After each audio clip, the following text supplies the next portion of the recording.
قرآن مجید میں انسانیت کو ہدایت۔ نمبر 1، اجازت کے بغیر کسی کے کمرے میں داخل نہ ہو۔ نمبر 2، آپس میں قرض کے معاملات کو تحریر کر لیا کرو۔ نمبر 3، کسی کی اندھی تقلید مت کرو۔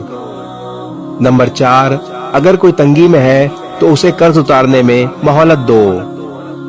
نمبر 5، سود مت کھاؤ۔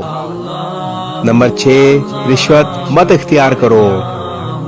نمبر 7، وعدوں کو پورا کرو۔ نمبر 8، آپس میں اعتماد قائم رکھو۔ نمبر 9، سچ اور جھوٹ کو آپس میں نہ ملاؤ۔ نمبر 10، لوگوں کے درمیان انصاف سے فیصلے کرو۔ نمبر 11، بد زبانی سے بچو۔ نمبر 12، غصے کو پی جاؤ۔ نمبر 13، دوسروں کے ساتھ بھلائی کرو۔ نمبر 14، تکبر سے بچو۔ نمبر 15، دوسروں کی غلطیاں معاف کرو۔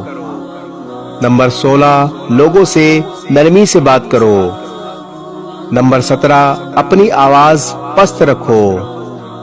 نمبر 18، دوسروں کا مذاق نہ اڑاؤ۔ نمبر 19، والدین کا احترام اور ان کی فرما برداری کرو۔ اور نمبر 20، والدین کی بے ادبی سے بچو اور ان کے سامنے اف تک نہ کہو۔ اللہ تبارک و تعالی ہمیں ان سب باتوں پر عمل کرنے کی توفیق عطا فرمائے، آمین۔ اس ویڈیو کو شیئر ضرور کریں، ہو سکتا ہے آپ کے ایک شیئر سے یہ بات کسی کے دل میں اتر جائے۔